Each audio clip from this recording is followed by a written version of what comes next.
Hi everyone. सो आज हमारे साथ गौरव दत्ता हैं जिन्होंने गेट ईसी में 105 रैंक हासिल किया है। कॉलेज का नाम आप गेस कर ही सकते हैं।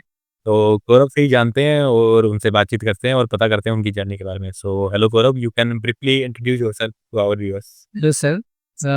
I am Gaurav Datta. I am from Jadavpur University, West Bengal, and currently I am studying in fourth year. Now I have secured 105 rank in GATE EC this year.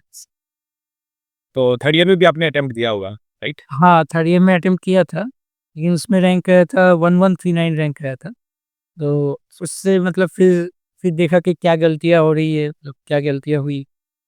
फिर उसके बाद improve किया 1 साल और फिर जाके अभी एग्ज़ाम दी।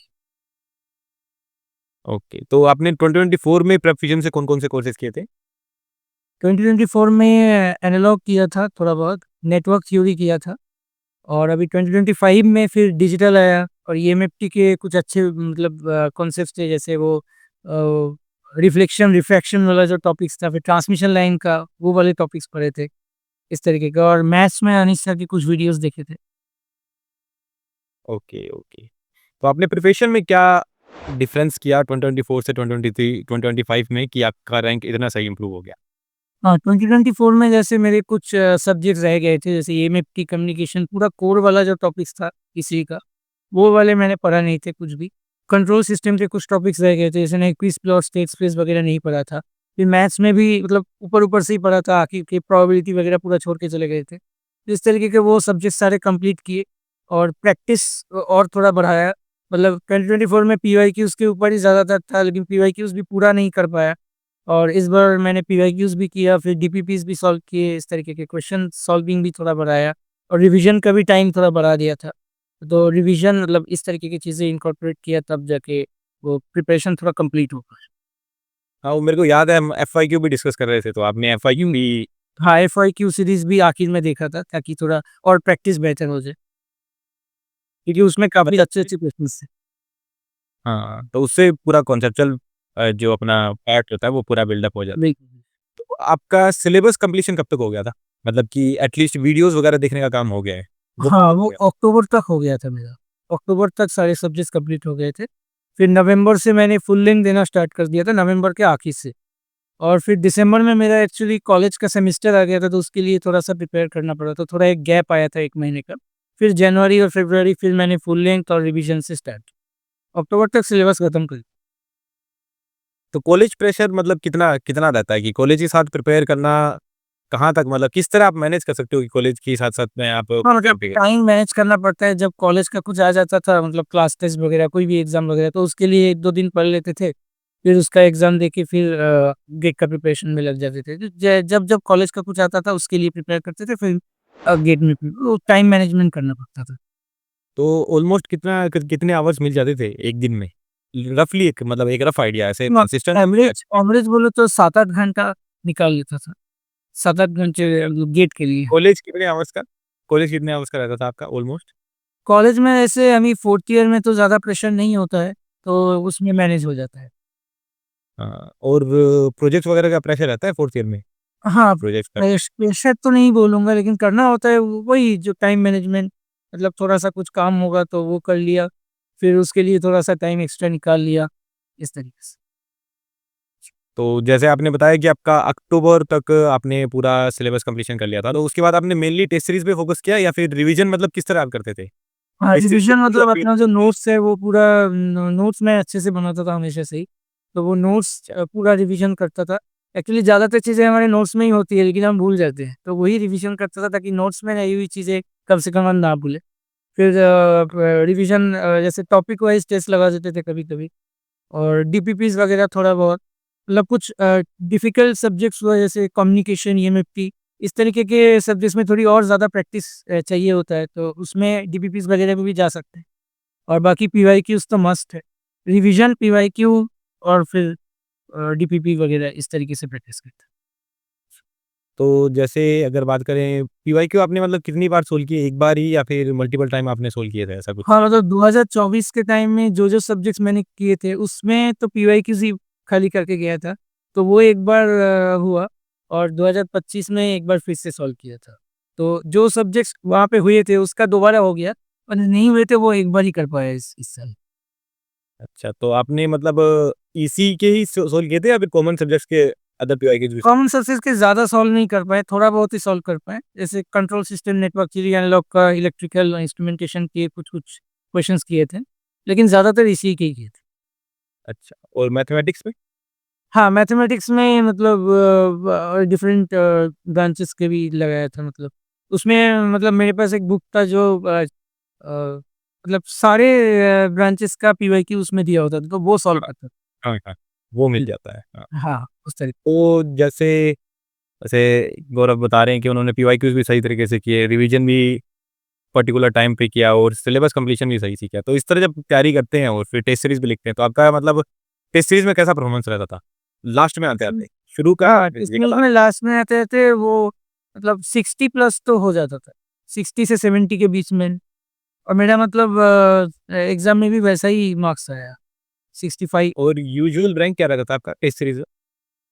Test series में जैसे 10 से 15 इस तरीके से, मतलब 5 से 15 के बीच में वेरी कर जाता था, वो मार्क्स की डिपेंडेंट। कभी अगर 70 प्लस चले गए तो अंडर 5 हो गया। और ज़्यादातर ज़्यादातर मार्क्स मेरे रहते थे मतलब जो एवरेज पेपर्स हैं, बैलेंस पेपर है या डिफ़िकल्ट है, उसमें 60 टू 65 मार्क्स। तो जैसे गौरव से मैं काफ़ी समय से कनेक्टेड ही हूँ, जब से ये गौरव इंटर्नशिप कर रहा है। तो हमारा एक्सपेक्टेड था कि रैंक जो आया है उससे काफ़ी बेटर आएगा, ऐसा एक्सपेक्टेड था। एग्ज़ाम हॉल में चीज़ें खराब हो जाती हैं। तो मैं ये जानना चाहूँगा कि एग्ज़ाम हॉल में ऐसा क्या हुआ कि मतलब माइनर मिस्टेक्स हुई है, मेरे को पता है। कहाँ हाँ, माइनर मतलब मिस्टेक्स कुछ हुई? सिली मिस्टेक्स हो गए हैं, जो नहीं हुआ ऐसा ही थी। हाँ, तो ऐसा क्या हुआ एग्ज़ाम हॉल में कि आप वो चीज़ टैकल नहीं कर पाए? हाँ, यार एग्ज़ाम में जैसे मिस्टेक्स थोड़ा ज़्यादा हो गए थे आखिर में, आखिर के समय में, जैसे ढाई घंटा जब बीतता जाता है, उसके बाद मतलब आखिर के समय में थोड़ा-सा मेरे से सिली मिस्टेक्स हो गए। जब मैंने देखा एनालाइज़ करके जो आखिर के क्वेश्चन्स किए थे, उसमें ज़्यादा सिली मिस्टेक्स, तो उसकी वजह से थोड़ा-सा रैंक डिक्रीज़ हो गया। तो कहीं आखिर में आप नेगेटिव मार्क्स तो नहीं ले रहे हो? मैंने ऐसा देखा है कई स्टूडेंट्स के साथ कि सुपर इंडिया मार्क्स भी जितना कर लिया था, उसके बाद नेगेटिव मार्क्स ज़्यादा हुए। बिल्कुल, बिल्कुल, बिल्कुल, थोड़ा-सा तो नेगेटिव हो गया। हाँ, वो ऐसा हो जाता है कि मतलब एग्ज़ाम हॉल में जब अपने कुछ ज़्यादा ट्राई करने का करते हैं कि आपको ऐसा लगा होगा कि मैं 80 मार्क्स स्कोर कर लेता हूँ या थोड़ा और ज़्यादा एफर्ट डाल लेता हूँ। उस ये कहने ये को चीज़ें कुछ बहुत ही ज़्यादा सिली मिस्टेक की, जैसे वो गैट वाला क्वेश्चन था ना एडीसी-डीएसी का, वो डैट R12 लैडर का, उसमें जैसे मिली वोल्ट में पूछा तो मैंने 0.25 मार्क किया। कैप लिख दिया। तो इस तरीके की गलती होती रहती है। इसको अवॉइड नहीं कर सकते हैं, मिनिमाइज़ ज़रूर कर सकते हैं। हाँ, वही और वो म्यूजिकल चेयर वाला क्वेश्चन उसमें वो तो एमपी का चला गया, वो एमपी चला गया। हाँ, एमपी गया लेकिन एग्ज़ाम हॉल में टाइम वेस्ट हुआ कि नहीं हुआ उसमें? नहीं, उसमें टाइम वेस्ट नहीं किया था, मतलब उसमें मैंने एक आंसर निकाला था, कैसे करके निकाल लिया मुझे भी नहीं पता। लेकिन वो जब निकल गया तो मैंने टिक मार दिया, मतलब उससे ज़्यादा सोचा नहीं। अच्छा, अच्छा। अच्छा, सही है। और एग्ज़ाम हॉल में जाते वक़्त सर्टेनली आपके दिमाग में एक रैंक तो होगा क्योंकि मेरे को पता है आपने रैंक टारगेट कर लिया होगा कि मेरे को ये रैंक चाहिए। तो क्या वो प्रेशर लेके गए थे एग्ज़ाम हॉल में? नहीं, नहीं, प्रेशर नहीं लिया था, मतलब ऐसे रिलैक्स माइंड में ही एग्ज़ाम दिया, क्योंकि उस समय अगर ऐसा सोचते तो और खराब हो सकता था। यस। तो आपका मतलब अभी एंड टर्म गोल क्या है? एंड टर्म गोल तो नहीं कहूँगा, मतलब नेक्स्ट गोल क्या है? कि आप तो स्कूल से कुछ अ, करेंगे या फिर एक्चुअली जब मैं गेट का प्रिपरेशन शुरू किया था तब मैं प्लेस्ड नहीं था। अभी मैं प्लेस्ड हो चुका हूँ, तो कंपनी जॉइन कर रही हाँ, तो वही जहाँ पे इंटर्न किया था वहीं जाओगे? है। हाँ, वही है। अच्छा, सही है। तो बाकी अपनी प्लेसमेंट जर्नी के बारे में बताओ? रेफ्रिजरेटर ने प्लेसमेंट जर्नी में कैसे हेल्प? हाँ, प्लेसमेंट में तो मतलब मैंने आप ही का वीडियोज़ देख-देख के मतलब पूरा वो इंटरव्यू का प्रिपरेशन किया था, जब एनालॉग और नेटवर्क वगैरह। वो मतलब आपके चैनल में जो पूरा सा एक प्लेलिस्ट है ना 80 प्लस वीडियोज़ का, उससे ही पूरा प्रिपरेशन किया था, मतलब वही था मेरा। और थोड़ा बहुत रज़ावी देखता था। रज़ावी के लेक्चर्स देखे थे, और मेनली आप ही का देखा था, क्योंकि आप इंट्यूटिव एनालिसिस बहुत अच्छे से सिखाते थे उसमें। वही काम आया आखिर में इंटरव्यू के मतलब इंटर्नशिप के जो इंटरव्यू थे उसमें। फिर वहाँ जाके अच्छा, इंटर हुआ था वहाँ पे भी इंटरव्यू हुआ था जाने पे? नहीं, मतलब इंटर्नशिप के पहले इंटरव्यू हुआ था। इंटर्नशिप में वहाँ पे फाइनल रिव्यू मीटिंग होता है प्रोजेक्ट के ऊपर, जो हम वहाँ पे काम नहीं, करते हैं उसी के ऊपर। वो नहीं कई बार बहुत सारे लोगों का इंटरव्यू भी हो जाता है इंटर्नशिप। हाँ, हमारे टीम में नहीं हुआ था हमारी टीम में नहीं। अच्छा, सही। तो रिगार्डिंग गेट अगर आप अपने जूनियर्स को लास्टली कुछ मोटिवेटिंग वर्ड्स कहना चाहो कि ताकि आगे आने वाले एस्पायरेंट्स को मदद करें क्योंकि देखो आपने ऑलरेडी प्लेसमेंट भी हासिल कर लिया था, इतना अच्छा प्लेसमेंट, उसके बाद भी आपने मोटिवेशन रखा गेट एग्जामिनेशन के लिए। तो वो चीज़ मेरे लिए काफ़ी इंस्पायरिंग होती है। ये चीज़ मैं इस चीज़ से काफ़ी ज़्यादा इंस्पायर्ड होता हूँ कि लोगों के पास सब कुछ अचीव होने के बाद भी वो और एफर्ट डालते हैं। तो उसके लिए कुछ मोटिवेटिंग वर्ड्स। हाँ, उसमें क्या है, प्लेस्ड होने के बाद भी मैंने गेट का प्रिपरेशन इसलिए जारी रखा क्योंकि उसमें एक ओवरऑल आपको नॉलेज मिलता है गेट के प्रिपरेशन करने से। ओवरऑल इंजीनियरिंग आपकी इम्प्रूव हो जाती है। बहुत सारा नॉलेज मिलता है उससे और कॉन्फिडेंस भी बढ़ता है। तो इससे फ़ायदा होता है आगे जाके। तो इस तरीके से मैंने वो जब प्रिपरेशन कर रहा था बीच में वो प्लेसमेंट की वजह से रुका हुआ था। फिर मैंने इसलिए कंटिन्यू किया क्योंकि उसके बाद मतलब कोई पॉइंट नहीं है उसको छोड़ देने का। कंप्लीट कर ही देते हैं ऐसे सोचा मैंने। और मतलब आगे जो देने वाले हैं गेट एग्ज़ाम को मैं यही बोलना चाहता हूँ कि कंसिस्टेंसी एंड टाइम मैनेजमेंट ये बहुत ज़्यादा इम्पोर्टेंट है। और रिवीजन, पीवाईक्यूज़, प्रैक्टिस ये तो है ही मतलब ज़्यादा इम्पोर्टेंट है मतलब मैं मानता हूँ कंसिस्टेंसी बहुत ज़्यादा इम्पोर्टेंट है कि आप साल भर ठीक है। उसको कंटिन्यू कर पाएँ।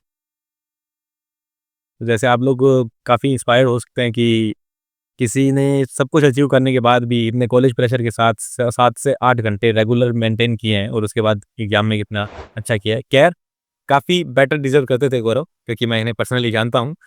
तो कोई नहीं, एग्जाम होता है, 3 आवर्स की कंडीशन होती है, कुछ भी हो सकता है। बट या आपने ऑलरेडी इतना सही परफॉर्म किया है इस एग्जाम में। So I am wishing you all the best for your future. Thank you. Whatever you are going to do, I'm pretty sure that you are going to do pretty well in your organization as well. Yeah, thank you Gaurav for coming on thank you this sir. channel. Thank you everyone for watching the video till the end. If you also want to prepare in the same manner with Prep Fusion for GATE 2026 and 2027 examination, then you can visit our website and apply the code TITANS15 on all our paid courses and you will get 15% off. The complete information regarding all the courses have been shared in this particular video, which you can check out by clicking on the link that has been posted in the description box. Best of luck to everyone and happy learning.